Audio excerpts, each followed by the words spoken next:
Chapitre 588. Judas Iscariote va trouver les chefs du Sanhédrin. Le 29 mars 1947. Judas arrive de nuit à la maison de campagne de Caïphe. Mais la lune, complice de l'assassin, lui éclaire la route. Il doit être bien sûr de trouver là, dans cette maison hors des murs, les personnes qu'il cherchait, car je pense qu'autrement il aurait essayé d'entrer en ville et serait allé au temple. Au contraire, il monte le chemin à travers les oliviers de la colline avec plus d'assurance que la dernière fois. C'est qu'il fait nuit, et les ombres comme l'heure le protègent de toute mauvaise surprise. Les routes de la campagne sont désertes désormais, après avoir été parcourues toute la journée par les foules de pèlerins qui se rendent à Jérusalem pour la Pâque.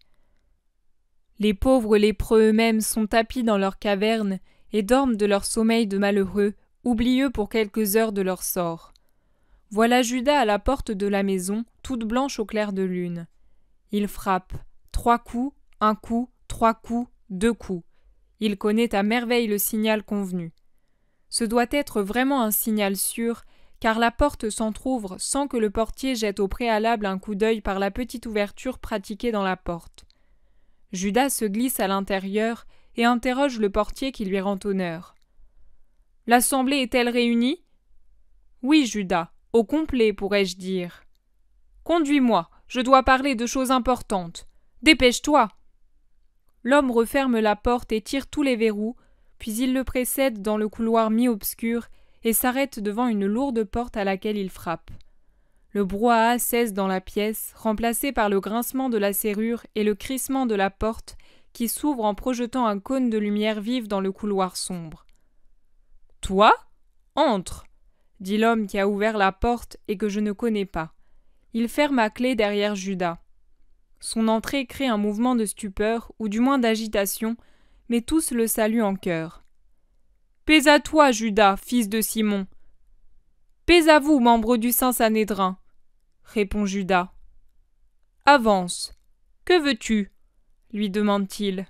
« Vous parlez du Christ. Il n'est plus possible de continuer ainsi. Je ne peux plus vous aider si vous ne parvenez pas à prendre des décisions extrêmes.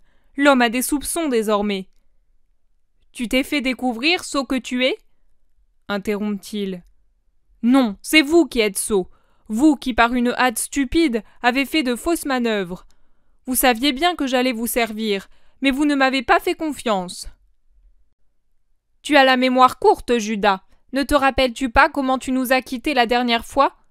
Qui pouvait supposer que tu nous étais fidèle à nous quand tu as proclamé de cette façon que tu ne pouvais pas trahir Jésus » lance Helkias, plus ironique, plus vipère que jamais. « Vous vous imaginez qu'il est aisé de tromper un ami, le seul qui m'aime vraiment, l'innocent ? Vous croyez qu'il est facile d'en venir au crime ?» Judas est déjà énervé.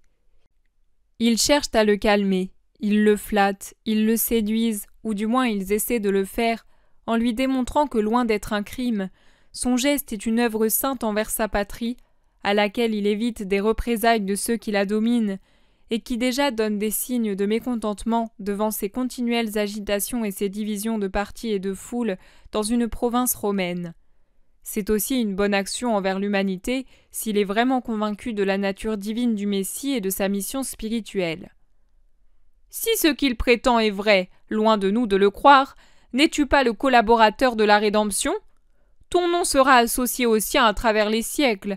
Notre patrie te comptera parmi ses héros et t'honorera des charges les plus hautes. Un siège est tout prêt pour toi parmi nous. Tu t'élèveras, Judas. Tu donneras des lois à Israël. Nous n'oublierons jamais ce que tu as fait pour le bien du temple sacré, du saint sacerdoce, pour la défense de la loi, pour le bien de toute la nation. Aide-nous, et ensuite, nous te le jurons. Je te le jure au nom de mon puissant père et de Caïphe qui porte l'éphod, tu seras le plus grand homme d'Israël, plus que les tétrarques, plus que mon père lui-même qui est désormais un pontife déposé. Tu seras servi comme un roi et écouté comme un prophète. Et dans l'hypothèse où Jésus de Nazareth ne serait qu'un faux Messie, même si en réalité il n'était pas passible de mort parce que ses actes ne sont pas ceux d'un criminel mais d'un fou, nous te rappelons les paroles inspirées du pontife Caïphe. Tu sais que celui qui porte l'éphod et le rational parle sous l'effet de l'inspiration divine et prophétise ce qui est bien et ce qu'il faut faire pour l'atteindre. Or Caïphe, t'en souviens-tu, a dit « Mieux vaut qu'un homme meure pour le peuple et que toute la nation ne périsse pas. » C'était une parole de prophétie. En vérité, il était prophète. Le Très-Haut a parlé par la bouche du grand prêtre. Qu'il soit obéi. Disent en chœur déjà théâtraux et semblables à des automates, ces hideuses marionnettes que sont les membres du grand conseil du Sanhédrin. Ainsi manipulé, Judas est séduit, mais un reste de bon sens, sinon de bonté, subsiste encore en lui et le retient de prononcer les paroles fatales. L'entourant avec respect, avec une affection simulée, il le presse. « Tu ne nous crois pas ? Regarde, nous sommes les chefs des 24 familles sacerdotales, les anciens du peuple, les scribes, les plus grands pharisiens d'Israël, les rabbis sages, les magistrats du temple. L'élite d'Israël est ici, autour de toi, prête à t'acclamer, et elle te dit d'une seule voix « Fais cela, car c'est saint. » Mais où est Gamaliel, et Joseph, et Nicodème, où sont-ils? Et Éléazar, l'ami de Joseph, et Jean de Gaas? Je ne les vois pas. Gamaliel est en grande pénitence, Jean auprès de sa femme enceinte et souffrante ce soir. Quant à Éléazar, nous ignorons pourquoi il n'est pas venu. Mais un malaise peut frapper n'importe qui à l'improviste, n'est-ce pas? Pour ce qui est de Joseph et de Nicodème, nous ne les avons pas avertis de cette séance secrète, par affection pour toi, par souci de ton honneur, pour que, dans le cas malheureux où la chose échouerait, ton nom ne soit pas rapporté au maître. Nous protégeons ton nom. Nous t'aimons, Judas, nouveau Maccabée, sauveur de la patrie. Judas Maccabée menait le bon combat. Moi, je commets une trahison. Ne regarde pas les détails de l'acte, mais la justice du but. À toi de parler, Sadoc, scribe d'or. De ta bouche coulent de précieuses paroles. Si Gamaliel est savant, toi tu es sage, car tes lèvres expriment la sagesse de Dieu. Adresse-toi à celui qui hésite encore. Cette vieille peau de Sadoc s'avance, et avec lui Chanania, tout décrépit. Un renard squelettique et mourant, à côté d'un rusé chacal robuste et féroce. « Écoute, homme de Dieu !» commence pompeusement Sadoc en prenant une pose inspirée et oratoire, le bras droit levé en un geste cicéronien, le gauche occupé à soutenir tout cet encombrement de plis que forme son habit de scribe. Puis il lève aussi le bras gauche, laissant son vêtement monumental se défaire et se mettre en désordre. Visage et bras tournés vers le plafond, il tonne. « Je te le dis devant la très haute présence de Dieu. »« Maranatha !» s'écrient-ils tous ensemble en se courbant, comme si un souffle d'en haut passait, avant de se relever les bras croisés sur la poitrine. « Je te le dis, c'est écrit dans les pages de notre histoire et de notre destin. C'est écrit dans les signes et les figures laissées depuis des siècles. C'est écrit dans le rite qui n'a pas cessé depuis la nuit fatale aux Égyptiens. C'est écrit dans la figure d'Isaac. C'est écrit dans la figure d'Abel. Par conséquent, que ce qui est écrit se réalise. « Maranatha !» reprennent les autres en un chœur assourdi et lugubre. Ils réitèrent leurs gestes précédents.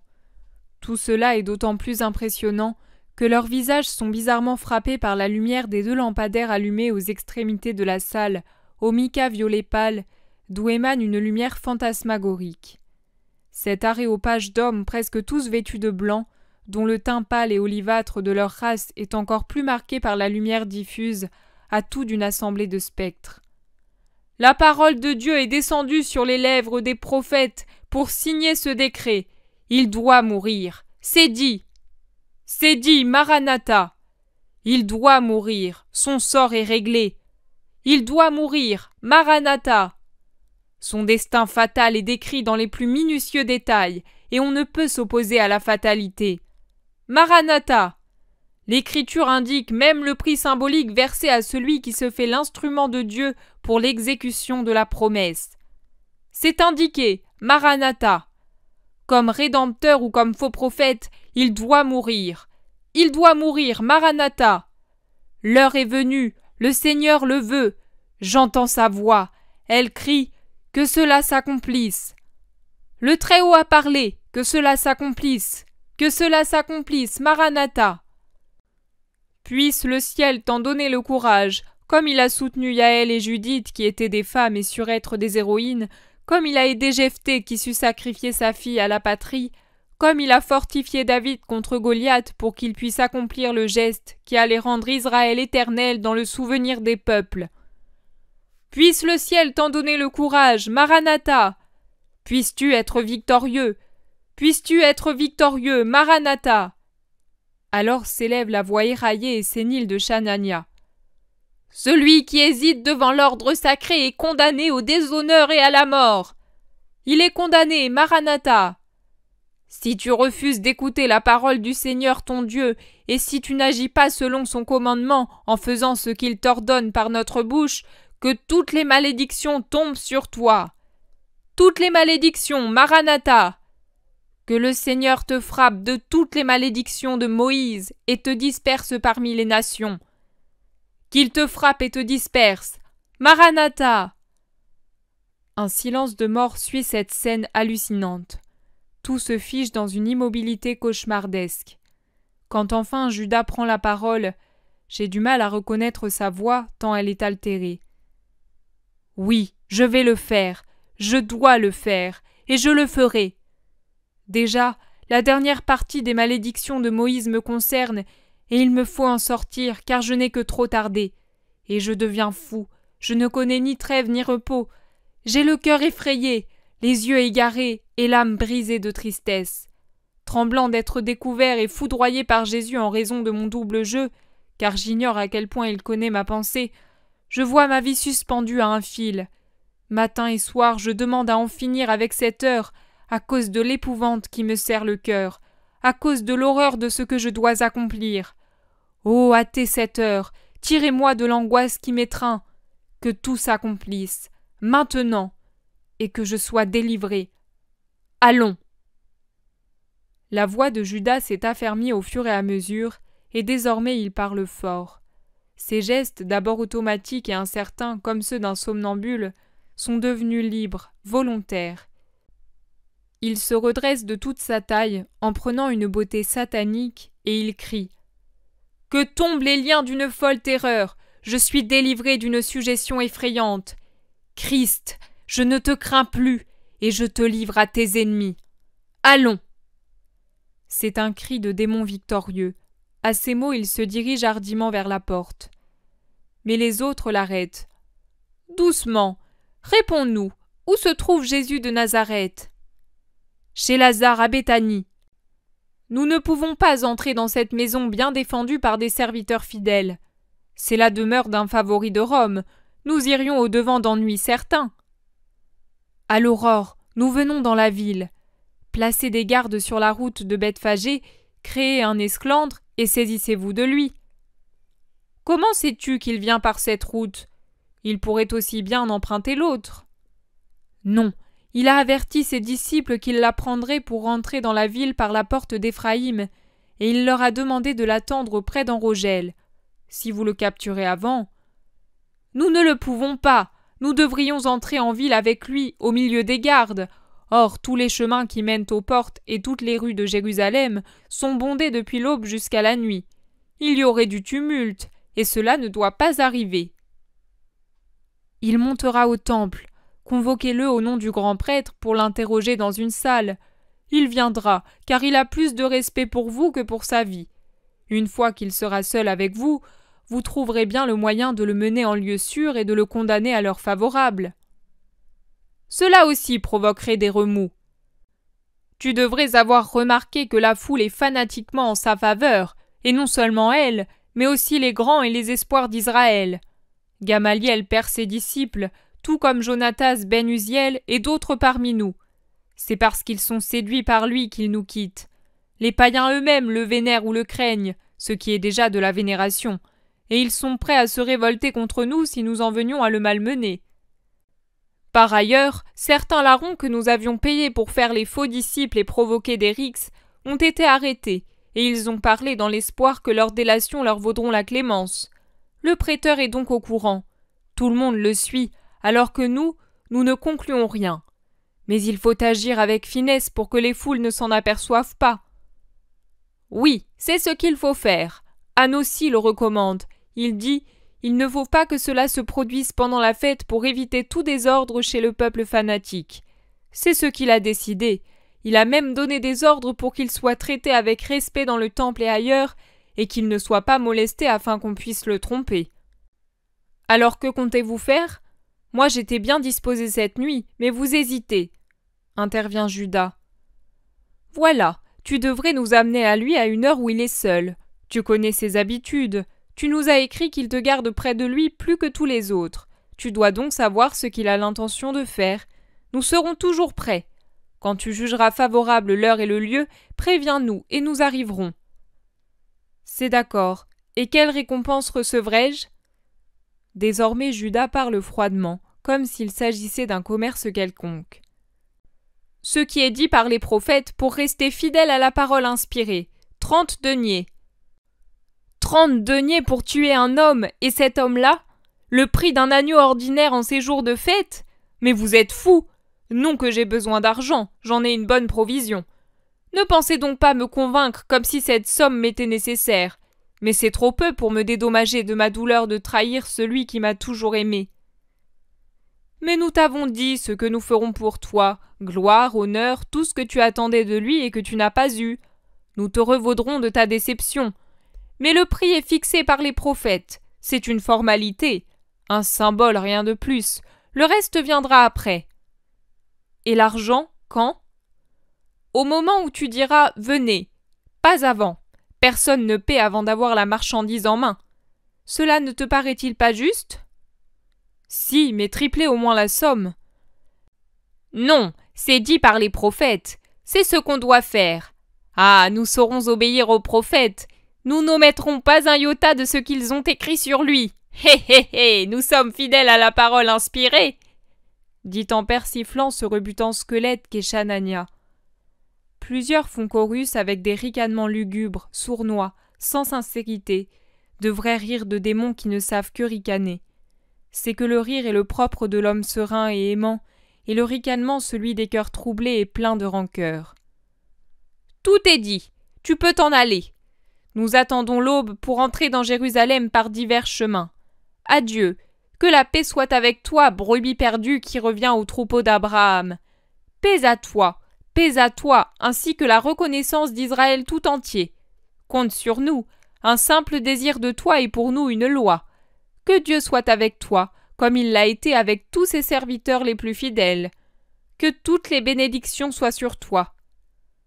Avec des embrassements et des protestations d'amour, il l'accompagne à la sortie. Ils le regardent s'éloigner par le corridor à demi obscur. Ils écoutent le grincement des verrous de la porte qui s'ouvre et se referme. Et ils rentrent dans la salle en jubilant. Seules 2 ou 3 voix s'élèvent, celles des moins démoniaques. Et maintenant, comment allons-nous faire avec Judas, fils de Simon? Nous savons bien que nous ne pourrons lui donner ce que nous lui avons promis, à part ces 30 pauvres deniers. Que va-t-il dire quand il se verra trahi par nous? N'aurons-nous pas encouru un dommage plus grand? N'ira-t-il pas raconter au peuple ce que nous faisons? Nous savons parfaitement que ce n'est pas un homme aux résolutions fermes. Vous êtes bien naïf et stupide d'avoir de telles pensées et de vous tracasser ainsi. Nous avons déjà décidé ce que nous ferons à Judas. C'est à notre dernière réunion que nous avons pris cette résolution. Ne vous en souvenez-vous pas? Et nous ne changeons pas d'idée. Lorsque tout sera fini pour le Christ, Judas mourra. C'est dit. Mais s'il parlait auparavant, à qui? Aux disciples et au peuple pour être lapidé? Il ne dira rien. L'horreur de son action sera pour lui un bâillon. Mais il pourrait se repentir après cela, avoir des remords, devenir fou aussi, car si son remords venait à s'éveiller, il ne pourrait que faire de lui un fou. Il n'en aura pas le loisir. Nous y pourvoirons avant. Chaque chose en son temps. D'abord le Nazaréen, ensuite celui qui l'a trahi, déclare Helkias avec une solennité terrible. Oui, et attention, pas un mot aux absents. Ils sont déjà trop au courant de notre façon de penser. Je ne me fie ni à Joseph ni à Nicodème, et peu aux autres. Tu doutes de Gamaliel? Lui s'est mis à l'écart depuis plusieurs mois. Sans un ordre direct du pontife, il ne prendra pas part à nos séances. Il prétend qu'il écrit son œuvre avec l'aide de son fils. Mais je parle d'Éléazar et de Jean. Il ne nous a jamais contredit, affirme aussitôt un membre du Sanhédrin que j'ai vu d'autres fois avec Joseph d'Arimathie, mais dont je ne me rappelle pas le nom. Eh ben, ils nous ont trop peu contredit, hé hé hé, il faudra les surveiller. Beaucoup de serpents se sont nichés au Sanhédrin, je crois, hé hé hé, mais ils seront débusqués, hé hé hé. Lance Chanania en marchant, courbé et tremblant, appuyé sur son bâton à la recherche d'une place confortable sur l'un des sièges larges et bas, couverts de lourds coussins, qui se trouvent le long des murs de la salle. Il s'y étend avec un air satisfait et a vite fait de s'endormir, la bouche ouverte, répugnant dans sa vieillesse méchante. On l'observe, et Doras, fils de Doras, remarque. Il a la satisfaction de voir ce jour. Mon père y a rêvé, mais il ne l'a pas vu. Moi, je porterai son esprit dans mon cœur pour qu'il soit présent le jour où nous nous vengerons du Nazaréen. Il prendra ainsi part à notre joie. Rappelez-vous que nous devrons à tour de rôle, et plusieurs à la fois, être constamment au temple. Nous y serons. Nous devrons ordonner que Judas soit introduit chez le grand prêtre à n'importe quelle heure. Nous le ferons. Et maintenant, préparons notre cœur au dénouement. C'est déjà fait, c'est déjà fait. Avec ruse, avec ruse, avec finesse, pour calmer tout soupçon, pour séduire tous les cœurs. Quoi qu'ils disent ou qu'ils fassent, pas de réaction. Nous nous vengerons de tout en une seule fois. C'est ce que nous ferons, et notre vengeance sera féroce, absolue, terrible. Et il s'installe pour se reposer en attendant l'aube. Le 30 mars 1947, dimanche des Rameaux, Jésus dit « Tu placeras ici la vision de Béthanie à Jérusalem du 3 mars 1945. Et maintenant, vois. »